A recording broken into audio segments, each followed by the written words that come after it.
Hello students, in our last lecture we discussed about the biogas plant. Then we study about the contents of the biogas कि what are the contents, raw materials क्या क्या होते हैं आपके पास में. Then plants आपके पास में दो types के थे. तो we discuss about all these things. After that we discuss about the hydrogen fuel. Then advantage, disadvantage of the hydrogen fuels, why we not use it in for the domestic purpose. ठीक है. तो after that the new topic is wind energy कि what is the wind energy. ठीक है. तो first all of what is the wind कि आपके पास में विंड क्या होती है. ठीक है. तो विंड का मतलब है फ्लो ऑफ एयर. एयर हवा का बहना ही क्या कहलाता है, विंड कहलाता है. ठीक है. देन विंड एनर्जी कैसे आपके पास में आती है. तो इफ़ एयर फ्लो, अगर एयर फ्लो कर रही है दैट मीन्स मोशन में है. तो ड्यू टू द मोशन कौन सी एनर्जी होगी, that is the kinetic energy. तो that means the kinetic energy of the wind is called the wind energy. ठीक है. तो जो आपके पास में फ्लो ऑफ एयर की वजह से जो एनर्जी आती है that is known as the wind energy. और वो किस टाइप की होती है, काइनेटिक एनर्जी होती है. ठीक है. तो solar energy plus air that is the wind energy बन जाएगी आपके पास में. और बेसिकली होता क्या है आपके पास में कि जो सोलर एनर्जी है दैट मीन्स ये कोई, वैसे ये अर्थ है. ठीक है. तो अर्थ पे आपके पास में अलग अलग सरफेसेस, अलग अलग पॉइंट्स होंगे कि ये आपके पास में कोई अलग प्लेस है और ये कोई अलग प्लेस है. तो अलग अलग प्लेसेस के ऊपर जो टेम्परेचर होता है बेसिकली वो क्या होगा आपके पास में, डिफरेंट होगा. तो मे भी कंसिडर कर लेते हैं कि यहाँ पर आपके पास में मिनिमम टेम्परेचर यानी कि टेम्परेचर कम है और यहाँ पर आपके पास में टेम्परेचर ज़्यादा है, दैट मीन्स मैक्सिमम है. ठीक है. देन यहाँ पर अगर आपके पास में लार्ज टेम्परेचर है और यहाँ पर मिनिमम, दैट मीन्स वहाँ पर क्या होगा, एयर प्रेशर डिफरेंट होगा. And due to that air pressure air क्या करती है, फ्लो करती है. ठीक है. तो बेसिकली आपके पास में सोलर एनर्जी यूज़ हुई उसके लिए. ठीक है. प्लस में एयर हुई. ठीक है. तो आपके पास में सोलर एनर्जी क्या करेगी, टेम्परेचर डिफरेंस क्रिएट करती है जिसकी वजह से एटमॉस्फेरिक प्रेशर क्या हो जाएगा, डिफरेंट रहेगा. और अगर एटमॉस्फेरिक प्रेशर डिफरेंट होता है दैट मीन्स आपके पास में फ्लो ऑफ एयर उसके अकॉर्डिंग होता है. ठीक है. तो सोलर एनर्जी प्लस में एयर मिलकर क्या बनाएंगे आपके पास में, विंड एनर्जी बनाती है. ठीक है. इसके बाद आता है कि हम विंड एनर्जी कहाँ कहाँ यूज़ करते हैं, व्हाट आर द यूजेस, हम क्यों चाहते हैं कि हमारे पास में विंड एनर्जी हो. ठीक है. तो फर्स्ट ऑल ऑफ आपके पास में विंड एनर्जी आपके पास में जो इलेक्ट्रिसिटी बनेगी उससे आपके पास में वो कहाँ यूज़ कर सकते हैं आप, move the sails boat in the lake, river, oceans. जो आपके पास में बोट्स होती हैं स्मॉल, उनको आप क्या करते हैं, मूव करवाने में यूज़ कर सकते हैं. ठीक है. देन सेकेंड यूज़ आपके पास में क्या आ रहा है कि जो आपके पास में अंडरग्राउंड वाटर होता है तो वाटर पंप वहाँ से ऑपरेट कर सकते हो आप. इससे प्रोड्यूस इलेक्ट्रिसिटी, इससे आप जनरेटर टर्बाइंस जो होंगी आपके पास में उनके साथ में क्या करोगे, जनरेटर्स को ऐड करके हम क्या बना सकते हैं, इलेक्ट्रिसिटी प्रोड्यूस कर सकते हैं. देन रन फ्लोर मिल्स यानी कि जो आटा होता है उसको ग्राइंड करने के लिए जो मिल्स बनाई जाती हैं हम उसमें भी क्या यूज़ करते हैं, विंड एनर्जी यूज़ करते हैं. ठीक है. तो आपके पास में वीट हुआ आपके पास में, या आपके पास में जो चावल है या जो भी आपके पास में चीज़ें हैं, तो ग्रेन्स एक तरीके से उनको क्या करना है, हमें ग्राइंड करना है. तो आपके पास में फ्लोर मिल्स में भी आप क्या करते हैं, विंड एनर्जी यूज़ कर सकते हैं. ठीक है. इसके बाद जो आपके पास में आता है कि जैसे आपके पास में आपने कहा कि बायोगैस के बारे में कि बायोगैस प्लांट होते हैं आपके पास में, ऐसे ही हमें भी क्या करना है कि विंड एनर्जी जो होती है उसको यूज़ करना है. अगर आपको in form of the electricity चाहिए तो क्या करेंगे, हमें प्लांट्स लगाने पड़ेंगे. तो इसके लिए आपके पास में क्या आता है कि हम विंड मिल्स बनाते हैं. ठीक है. तो बेसिकली विंड मिल्स होंगे क्या कि एक डिवाइस होता है use to convert wind energy into mechanical energy. ठीक है. बेसिकली एक टाइप से डिवाइस होगा जो आपके पास में क्या करेगा कि विंड एनर्जी को मैकेनिकल एनर्जी में कन्वर्ट करता है. ठीक है. और इसके लिए आपके पास में प्रोसेस क्या होगा कि आपने क्या किया कि स्टार्टिंग में क्या है, आपने यूज़ करना है विंड एनर्जी. उसके बाद में हम क्या यूज़ कर लेते हैं, यहाँ पर जनरेटर यूज़ होता है आपके पास में. जनरेटर क्या करेगा, उससे मैकेनिकल एनर्जी में चेंज करता है. और फाइनली जनरेटर आपको क्या प्रोवाइड करेगा, इलेक्ट्रिकल एनर्जी प्रोवाइड करता है या इलेक्ट्रिसिटी प्रोवाइड करता है. ठीक है.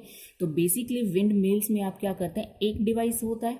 ठीक है. और अगर आपको लार्ज अमाउंट में जब आपके पास में इलेक्ट्रिसिटी प्रोड्यूस की जाती है तो इन डिवाइसेस को हम आपस में कनेक्ट कर देते हैं. तो आपके पास में लार्ज अमाउंट में इलेक्ट्रिसिटी प्रोड्यूस होती है। ठीक है, अब बारी आती है कि विंड मिल्स क्या होती हैं। Wind power plant. In this session, we will define wind energy, study the working principle of wind power plant, and learn the application of a wind power plant. Wind energy.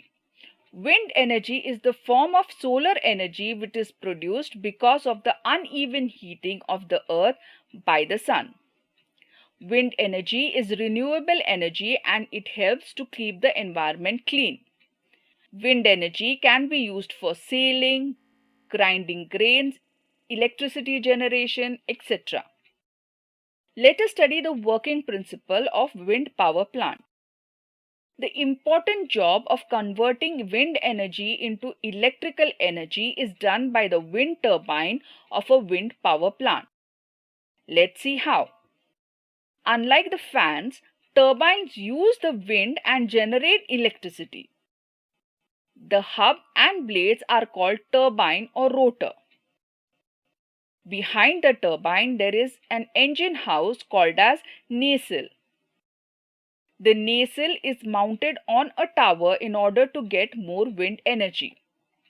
The wind will cause the blades to rotate. Due to this, the rotor starts moving. As the rotor is connected to the main shaft, it spins the generator, because of which electricity is produced. This electricity can then be transferred by using transmission or distribution lines to homes, industries, schools, hospitals, etc. Let us study the parts of the wind turbine. Let us start with the blades. Wind power plant may consist of 2 to 3 blades. The wind will cause the blades to rotate, which in turn will rotate the generator. Next is shaft. The hub is mounted on the main shaft.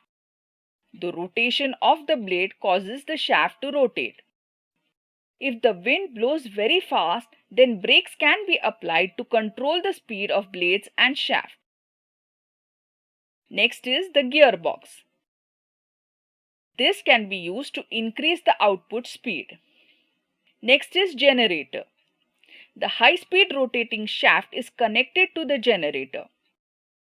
Because of this, generator rotates and electricity is produced. This electricity can be stored in batteries and can be used whenever necessary. Applications of wind power plant. The application of wind power plant is to generate electricity. This electricity can be used for many purposes. This electricity can be provided to rural areas where there is a shortage of power supply or no power supply at all.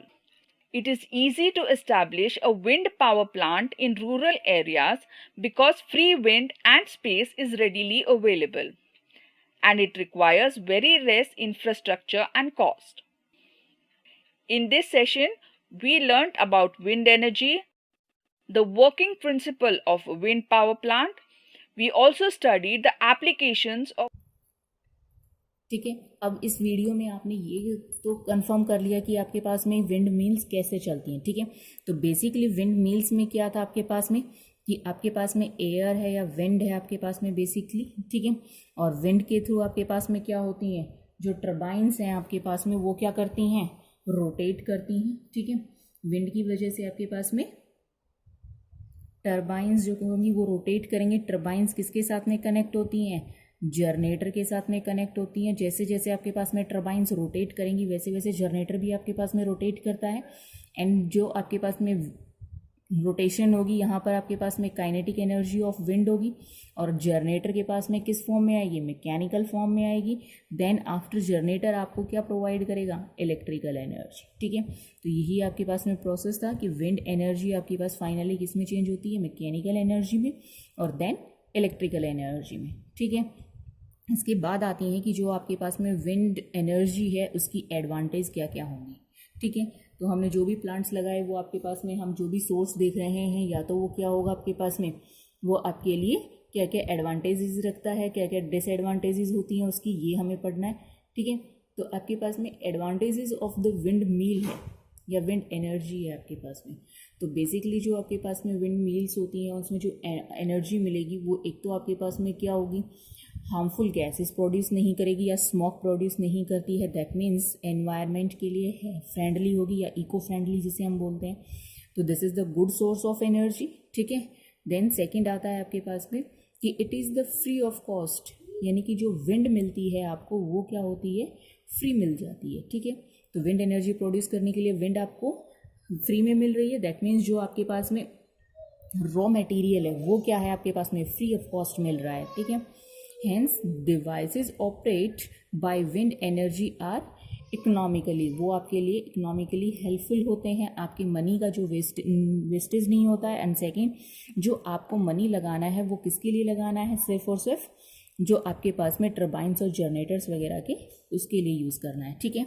तो जो आपके पास में basically money होता है वो भी आपके पास में लेस हो जाता है। Then it is a renewable source of energy, this is the most, या फिर आपके ये पास कह सकते हैं कि ये सबसे बड़ी एडवांटेज है उसकी कि वो रिन्यूएबल सोर्स ऑफ एनर्जी, आप उसे बार बार यूज़ कर सकते हैं और जितना अमाउंट आपको एनर्जी चाहिए वो आप वहाँ से प्रोड्यूस करवा सकते हैं, ठीक है। इसके बाद में आपके पास में आती हैं कि एडवांटेजेस के साथ साथ कुछ लिमिटेशंस भी हैं या डिसएडवांटेज हैं विंड एनर्जी के, ठीक है। तो वो क्या है आपके पास में, फर्स्ट ऑल ऑफ आपके पास में आता है कि जो विंड एनर्जी है उससे हम क्या करते हैं, टर्बाइंस को रोटेट करवाते हैं। तो जो टर्बाइंस हैं उनको रोटेट करवाने के लिए जो विंड की स्पीड होनी चाहिए वो कितनी होनी चाहिए, मिनिमम जो स्पीड है दैट विल बी किसके अबाउट होनी चाहिए कि 15 किलोमीटर पर आवर, 1 घंटे में 15 किलोमीटर्स वो आपके पास में डिस्टेंस ट्रेवल करे, ठीक है। That means this is the minimum speed, इससे कम नहीं होनी चाहिए, इससे ज़्यादा ही होनी चाहिए आपके पास में। और ये क्या है आपके पास में कि जो आपके रूरल एरियाज़ हैं या आपके पास में जो लिविंग प्लेसेस जो होते हैं वहाँ पर आपके पास में 15 किलोमीटर पर आवर्स या फिर सभी प्लेसेस के ऊपर इतने स्पीड नहीं मिलती है एयर की, ठीक है। तो आप यहाँ पर जब आपके पास में स्पीड ही नहीं होगी तो टर्बाइंस रोटेट ही नहीं करेंगे, और अगर टर्बाइंस रोटेट नहीं करेंगे तो जनरेटर भी ऑपरेट नहीं होगा। That means this is the limitation कि आप हर जगह विंड पावर प्लांट्स नहीं लगा सकते हैं, ठीक है। उनके लिए भी स्पेशल एरिया रिक्वायर्ड होता है, ठीक है। नेक्स्ट जो आती है कि it is not sufficient to operate very heavy machines, जो आपके पास में बड़ी बड़ी जो मशीनरीज होती हैं जिन्हें हम फैक्ट्रीज़ या इंडस्ट्रीज़ में यूज़ करते हैं वो विंड एनर्जी से ऑपरेट नहीं होती हैं, ठीक है। देन इसके बाद में है नेक्स्ट कि it can not operate all type of the machines, यहाँ पर भी आपके पास में डिसएडवांटेज है ये एक तरीके से कि ऑल टाइप की जो मशीनरीज होती हैं हम उन्हें ऑपरेट नहीं करवा सकते, कुछ लिमिटेशंस यहाँ पर भी। इसके बाद जो नेक्स्ट आती है आपके पास में कि wind mills are usually broken during the storm, जैसे ही आपके पास में जो तूफान होते हैं हम ये कहते हैं कि लार्ज अमाउंट में जो फ्लो होता है एयर का, तो उसमें क्या होता है कि जो आपने सेटअप किया हुआ है पावर प्लांट्स का तो उसमें जो टर्बाइंस होती हैं वो डैमेज हो जाती हैं एक तरीके से। तो ये आपके पास में, और आप इसे स्टॉप भी नहीं कर सकते, ये नेचुरल होता है, ठीक है। तो उसमें क्या होगा आपके पास में कि जो मेंटेनेंस जो होता है बेसिकली वो बहुत ज़्यादा कॉस्टली होता है इनका। तो विंड मिल्स का जो बेसिकली आपका मनी जो वेस्ट होता है वो किस पे होता है, इसकी मेंटेनेंस के ऊपर बहुत ज़्यादा मनी वेस्ट होता है। That means this is also the limitation for the wind energy, ठीक है। तो ये आपके पास में कुछ लिमिटेशंस थी यहाँ पर जिनके थ्रू आप क्या कर सकते हैं कि जो आपके पास में विंड एनर्जी है वो आपके पास में ज़्यादा हेल्पफुल नहीं है, ठीक है। इसके बाद एक पॉइंट आता है आपके पास में कि जो विंड एनर्जी है या फिर आपके पास में उसके लिए सबसे ज़्यादा वर्ल्ड में कहाँ पर प्रोड्यूस होती है, ठीक है। तो इसके लिए जो आपके पास में डेनमार्क है वो एक प्लेस है, ठीक है। डेनमार्क जो आपके पास में है उसे हम क्या कहते हैं, कंट्री ऑफ विंड भी कहा जाता है, क्योंकि वहाँ पर आपके पास में क्या होता है कि 25% ऑफ देयर इलेक्ट्रिसिटी, यानी कि वहाँ पर 25% जो इलेक्ट्रिसिटी होती है उसको कहाँ से पूरा किया जाता है, उसकी रिक्वायरमेंट को ओनली विंड एनर्जी से ही कंप्लीट किया जाता है, ठीक है। तो जैसे आपके पास में इससे पहले हमने और भी सारे चीज़ें पढ़े थे तो उसमें भी आपके पास में था, तो यहाँ पर आपके पास में ये पॉइंट याद रखें कि कंट्री ऑफ विंड किसको कहा जाता है, डेनमार्क को कहा जाता है। और वहाँ पर जो डाटा है उसके अकॉर्डिंग कितने % आपके पास में इलेक्ट्रिसिटी विंड एनर्जी से प्रोड्यूस की जाती है 25% ऑफ द टोटल एनर्जी, ठीक है। जितनी वहाँ पर यूज़ होती है ओवरऑल थिंग्स में, वो आपके पास में उसका 25%, ठीक है। अब बारी आती है कि आपके पास जो इंडिया है उसमें आपके पास में कहाँ पर आपके पास में इलेक्ट्रिसिटी प्रोड्यूस की जाती है, या फिर आपके पास में कहाँ कहाँ हमारे पास में विंड पावर प्लांट्स हैं, ठीक है। तो इसके बाद आता है आपके पास में कि विंड एनर्जी इन इंडिया। तो इंडिया का जो रैंक है वो है आपके पास में 5th rank overall the world, ठीक है, कि हम 5th पोजीशन पर आते हैं विंड एनर्जी प्रोड्यूस करने में, ठीक है। और जो हमारा लार्जेस्ट पावर प्लांट है विंड पावर प्लांट, वो आपके पास में कन्याकुमारी में है, ठीक है। कहाँ है? कन्याकुमारी में है, जो आपके पास तमिलनाडु में प्लेस्ड है। देन वहाँ से आपको कितनी मेगावाट एनर्जी या इलेक्ट्रिसिटी मिलती है? 380 मेगावाट इलेक्ट्रिसिटी प्रोड्यूस करता है ये पावर प्लांट, और this is the largest power plant, ठीक है। इसके बाद ओवरऑल जितने भी हमारे पावर प्लांट्स हैं, और भी बहुत सारे पावर प्लांट्स हैं, कुछ छोटे पावर प्लांट्स हैं, दिस इज़ द बिगेस्ट, या फिर ये कह सकते हैं कि लार्जेस्ट पावर प्लांट। इसके अलावा जो और प्लांट्स हैं, तो जो टोटल प्रोडक्शन होता है सभी प्लांट्स का, वो आपके पास इंडिया में टोटल कितना होता है? 45,000 मेगावाट ओवरऑल इन इंडिया। जितने भी हमारे पावर प्लांट्स हैं छोटे या बड़े करके, सभी का कॉम्बिनेशन अगर किया जाए तो हम कितने अमाउंट ऑफ इलेक्ट्रिसिटी प्रोड्यूस करवाते हैं? 45,000 मेगावाट एनर्जी, ठीक है। Now some application for the wind energy, की विंड एनर्जी की जो एप्लीकेशंस हैं उसके बारे में स्टडी करते हैं। कि आपके पास में ग्रेन जो है उसको आपके पास जो ग्रेन होता है उसको ग्राइंड कैसे करती हैं आपके पास में, या फिर आपके पास में जो वाटर पंप है उसमें आपके पास में विंड एनर्जी कैसे यूज़ करते हैं, ठीक है। Windmill used to pump water.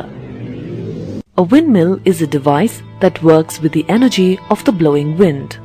It can be used to run water pumps and also for grinding of grains. Let us now see how a windmill is used to pump water.